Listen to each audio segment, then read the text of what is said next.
Hello, greetings lovers of truth and welcome to today's episode of my video. Watch this. You know that one of the Eucharistic miracles that have undergone the most extensive scientific analysis happened under the auspices of Pope Francis. At that time, Archbishop Jorge Bergoglio, on August 18th, 1996, in the Church of Santa Maria y Caballito Almagro in Buenos Aires, Argentina. At 7 o'clock in the evening on August 18th, 1996, Father Alejandro Pezet was saying Holy Mass at a Catholic church in the commercial center of Buenos Aires. As he was finishing distributing Holy Communion, a woman came up to tell him that she had found a discarded Holy Host on a candle holder at the back of the church. On going to the spot indicated, Father Alejandro saw the defiled host.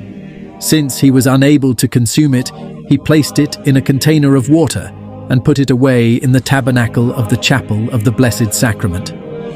On Monday, August 26th, upon opening the tabernacle, he saw to his amazement that the host had turned into a bloody substance. He informed Cardinal Jorge Bergoglio, who would become Pope Francis, who gave instructions that the host be professionally photographed. The photos were taken on September 6th. They clearly show that the host, which had become a fragment of bloodied flesh, had grown significantly in size. After 3 years, the bloody tissue had not decomposed. This is truly extraordinary and virtually impossible to explain through natural causation, particularly because no special attempt was made to preserve it. Since the original photographs revealed the complete lack of decomposition, Archbishop Bergoglio asked that the bloody tissue be scientifically examined.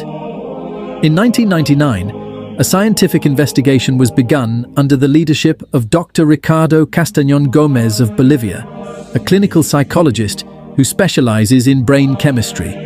8 scientists were involved in this investigation from 4 continents. On October 21, 1999, Dr. Castañón Gómez brought a sample to a forensic laboratory in San Francisco to do analysis. On January 28, 2000, scientists found fragments of human DNA in the sample, but not enough to produce amplified DNA. Dr. Robert Lawrence, a top histopathologist who studies tissues, found human skin and white blood cells upon further analysis. He stated in an interview that the white blood cells were living at the time they were collected, even though they normally die within 2 hours after being taken from a body. In 2001, Dr. Castañón Gómez sent samples to Dr. Edoardo Linoli in Arezzo, Italy, who said the sample was heart tissue and had white blood cells. In 2002, samples were sent to Dr. John Walker of the University of Sydney in Australia, who said that the sample was muscle cells with intact white blood cells. On March 2, 2004, samples were brought to New York for analysis by Dr. Frederick Zugibe, a famous cardiologist and forensic pathologist at Columbia University. He was not told what the sample was. Zugibe found that the sample was heart muscle near the left ventricle.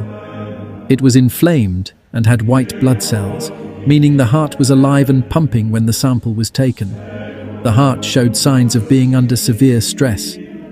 Dr. Zugibe testified that the analyzed material is a fragment of the heart muscle found in the wall of the left ventricle, close to the valves. This muscle is responsible for the contraction of the heart. It should be borne in mind that the left cardiac ventricle pumps blood to all parts of the body. The heart muscle is in an inflammatory condition and contains a large number of white blood cells. This indicates that the heart was alive at the time the sample was taken. It is my contention that the heart was alive, since white blood cells die outside a living organism.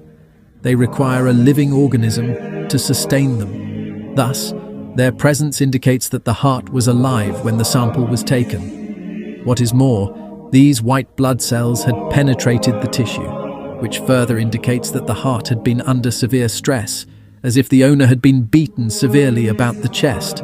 After completing the studies, he remarked, "You have to explain one thing to me. If this sample came from a dead person, how could it be that while I was examining it, the cells of the sample were moving and pulsating?" If the heart came from someone who died in 1996, how could it still be alive? When he was informed that the samples had been taken from the miraculous host, Tzugibe was speechless. He stated, "This will remain an inexplicable mystery to science, a mystery totally beyond his competence." What is so remarkable about this testimony is not so much that the tissues came from the wall of the left ventricle, but that white blood cells were present in large numbers in it, meaning the tissue was removed from a heart that was still alive and pumping. Dr. Ricardo Castañón Gómez was an atheist when he began the investigation, but converted to Catholicism by the end of this investigation.